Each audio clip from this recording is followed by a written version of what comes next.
Welcome back everyone. ତ ଆପଣମାନେ ଦେଖିପାରୁଥିବେ ଯେ ମୋ ଛତା ଉଡ଼ିଯାଇଛି। ତ ଛତା ଉଡ଼ିବାର କାରଣ ବି ଅଛି, ତ ମୁଁ ଆପଣମାନଙ୍କୁ କହିବି।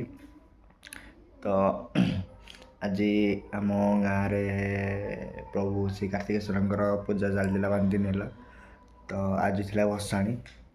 ତ ଚାଲନ୍ତୁ ଯିବା ଦେଖିବା ପ୍ରଭୁ କାର୍ତ୍ତିକେଶ୍ୱରଙ୍କର ଭସାଣି କାର୍ଯ୍ୟ କେମିତି ହେଉଛି, ପିଲାମାନେ କେମିତି ଏନ୍ଜୟ କରୁଛନ୍ତି। ଆଉ ଚାଲନ୍ତୁ ଯିବା ଦେଖିବା।